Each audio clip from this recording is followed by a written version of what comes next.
젓갈색으로 표시된 거는 스페인이죠. 이것만 보더라도 초기에는 이른바 그 대항해 시대에 주도권을 행사한 것은 바로 그들 두 나라였다 하는 것을 우리가 잘 알 수가 있습니다. 그런데 이제 보시다시피 포르투갈 사람들의 항해는 아시아 쪽을 향해서, 그리고 저기 어딥니까, 아시아 쪽을 향해서 집중되어 있고, 그리고 영국 사람들은 북아메리카 쪽으로, 또 프랑스 사람들도 북아메리카 쪽으로 연결이 되어 있고요. 그런데 이제 스페인 사람들은 중남미를 향해서 집중되어 있는 것 같지만, 그러나 그 가운데는 뭡니까? 우리가 아주 눈여겨봐야 될 것이 마젤란이라고 하는 아주 특별한 인물이 있죠. 그 마젤란이라고 하는 사람은 어떻게 했습니까? 마젤란의 항로를 보면 마젤란은 세계를 한 바퀴 돌았죠. 그래서 태평양을 가로질러 가지고 필리핀까지 갔다. 필리핀에서 마젤란은 숨을 거두죠. 그리고 이제 마젤란의 부하들이 드디어는 그게 1522년이죠. 1522년에 다시 아프리카 남단을 거쳐서 돌아오죠. 그래서 1522년에 유럽으로 다시 돌아오는, 그래서 이제 사실상 세계를 한 바퀴 도는 그런 항로가 만들어졌다 하는 것도 중요하고, 또 하나는 이 브라질의 일부를 자르는, 이것도 지난 시간에 얘기했던 건데요. 포르투갈과 스페인이 다 천주교 국가인데 그들의 경쟁이 이제 식민지 쟁탈이죠. 항로 개발의 열기가 심해지니까 교황이 개입을 해가지고 이른바 토르데시우스 조약을 만들어서 그 지금 브라질의 남북으로 자른 선이 있잖아요. 그 선을 중심으로 선의 오른편은 포르투갈이 개발할 수 있는 곳, 왼편은 스페인이 개발할 수 있는 곳이라고 선언을 한다. 결과적으로 이제 브라질만 빼놓고 중남미 지역은 전부 다 스페인의 식민지가 되는 그런 결과가 왔던 거고, 포르투갈은 나라가 작은데도 불구하고 열심히 향신료를 향해서 쫓아가는 항로를 개발해가지고 결국은 어디까지입니까? 저 수마트라 자바까지도 다 그들의 영향력 아래 두게 된다. 그런데 이제 스페인은 태평양을 건너와서 아까 그 마젤란의 항로를 얘기했죠. 그 필리핀 지역을 식민화하게 되죠. 그런데 얼마 후에 이제 영국과 네덜란드가 이 경쟁에 본격적으로 뛰어들면서 스페인과 포르투갈 중심의 항로 개발의 역사는 막을 내리게 됩니다. 이제 시선을 아메리카 대륙으로 옮겨보겠습니다. 그러면 이제 거기서 우리가 보게 되는 것이 아즈텍의 문명 중심지, 오늘 우리가 강의를 시작하면서 첫 장에서 봤던 그 수중도시 테노치티틀란이라는 것 생각나시죠? 거기는 테노치티틀란이란 말은 바위 위의 선인장이라는 뜻이에요. 그런데 이것은 그 아즈텍의 중심지고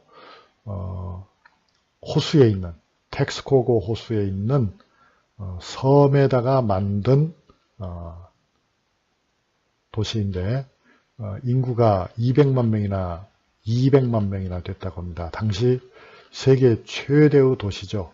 그래서 이제 그 수중도시라고 말을 했는데, 왜냐하면 그게 습지입니다. 다 저습지예요. 그러니까 고도가 낮은 습지입니다. 이 습지에 물을 뺀 거예요. 수로를 만들어 가지고 물을 빼고, 그러니까 습지를 농지로 만들었기 때문에 얼마나 물이 풍부하겠습니까? 그래서 이제 농사가 잘 되는 아주 특별한 지역이었죠. 그래서 그렇게 많은 인구가 거기 살 수 있었던 겁니다. 거기에 이제 수로를 통해서 그 섬과 섬을 연결하고 또 운하를 통해서 많은 물자를 운송할 수 있게 되었습니다. 그래 이제 이곳이 아스테카 왕국의 중심지가 되는데요. 그 아스테카 왕국이 본격적으로 출발한 것은 1486년이었어요. 그러니까 1325년에 이 테노치티틀란을 중심으로 하나의 나라가 형성되기 시작했는데, 그로부터 약 160년쯤 지난 다음에는, 그러니까 우리나라 조선왕조하고 좀 역사가 비슷한 거죠. 흐름으로 보면 언제 만들어져서 언제 전성기에 이르렀는가. 그러니까 1486년이라면 한국으로 치면 조선 성종 임금 때이거든요. 그때 이제 아스테카 왕국은 굉장한 단계에 돌입하게 됩니다. 그러니까 1325년이라면은 조선왕조가 만들어지기 한 70년 전이니까 고려 말에 해당이 되죠. 그러니까 신생왕조로서 아주 번영을 누리고 있었던 것이 아스테카 왕국인데, 이게 결국 이제 스페인에 의해서 하루아침에 멸망을 하게 되는 거죠. 테노치티틀란을 다시 한번 그림으로 보시면 왼편을 보시는 것처럼 이렇게 수중 일종의 해양 도시죠. 그리고 오른편에 보시는 건 그걸 다시 지도로 표시한 건데, 수로가 아주 발달하고 그야말로 환상적인 도시였습니다. 그런데 이제 여기에 그 목테수마 2세라고 하는 왕이 다스리고 있을 때 아스테카 왕국은 전혀 흔들림 없이 그야말로 번영을 누리고 있었는데, 이 나라에는 오늘날 우리가 보기에는 상상할 수 없는 풍경이 있습니다. 그 풍경이 바로 오른쪽에 상단에 보이는 거죠. 어떤 풍경인 것 같습니까? 전사들이 그들의 신, 태양의 신에게 희생을 바치는데, 그 희생이라고 하는 것이 뭐냐면은 심장입니다. 심장. 그러니까 원수의 심장 또는 뭐 어떤 그 싸움에서 진 사람들의 그 심장을 꺼내 가지고 그 심장을 태양신에게 바쳤어요. 그런데 이 희생을 1년에 한두 명을 하는 게 아니라 수천 명 또는 수만 명을 한꺼번에 살해해서 바치기도 했다고 하니까 사실은 대단히 끔찍하죠. 그들이 가지고 있는 칼이 좀 특이합니다. 그 칼은 뭐처럼 보입니까, 여러분? 그 칼은요, 쇠로 만든 칼이 아닙니다. 쇠로 만든 칼이 아니고 이것은 돌로 만든 칼입니다. 그러니까 돌 가운데서 아주 날카로운 그 돌칼이 있죠. 돌날을 떼어서 강도가 높은 그런 날을 나무에다가 붙여서 그것을 칼로 쓰는데, 그게 굉장히 효과가 있는 칼이었어요. 그리고 이제 여기 보이는 것은 바로 그 목테수마의 대관식 장면이죠. 그들이 그린 그림입니다. 그러니까 보시다시피 이렇게 목테수마라고 하는 황제는 아스텍을 지배하면서 부귀영화를 누렸던 것입니다. 그런데 야심가인 피사로에 의해서 결국 이 나라가 그야말로 쉽게 한순간에 무너져 버립니다. 그러한 이야기를 보여주는 것이 바로 이 지도이죠. 지도를 자세히 보면 피사로가 아니라 코르테스에서 1519년에, 피사로는 이제 잉카를 정벌한 사람이고요. 역시 스페인이죠. 그러면 이제 그 보게 되면은 바하마 제도를 출발해서 코르테스가 1519년에 아스텍으로 들어가서, 물론 그들에게는 협조자가 있었던 거죠. 그래서 결국 아스텍 황제 목테수마를 사로잡아서 결국 이 아스텍 왕국을 쉽게 정복하는 이야기고요.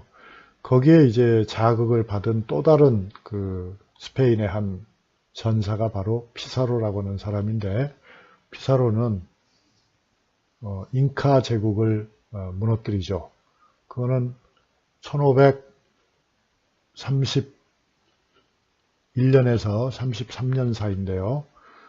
아주 역시 간편하게, 아주 간단하게 잉카 제국을 제압합니다. 그러니까 이 아스텍 왕국이나 잉카 제국은 철기를 사용하지 않는 문명 국가였는데 대단히 중앙 집권화된 나라였어요. 그래서 황제를 장악하면, 황제를 손아귀에 넣으면은 왕국을 놓을 수 있는 그런 말하자면 약점이었던 것입니다. 그래서 이제 코르테스가 1519년에 멕시코의 동쪽에 그림을 자세하게 보면 상륙했는데 그에게는 특별한 무기가 있었던 거죠. 그건 뒤에 보는 피사로 역시 마찬가지입니다. 그들은 스페인 사람들이니까 화승총을 가지고 있었죠. 대포도 있었죠. 말을 탔죠.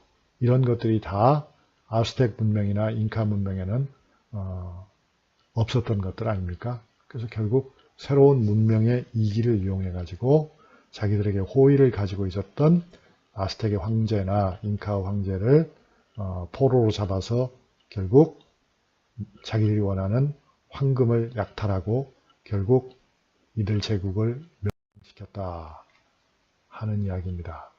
이제 그 과정에는 그들을 도와준 사람들도 물론 있죠. 그래서 이제 이 아스테카의 경우에는 늘락스칼라라고는 도시국가의 전사들이 코르테스를 호위했습니다.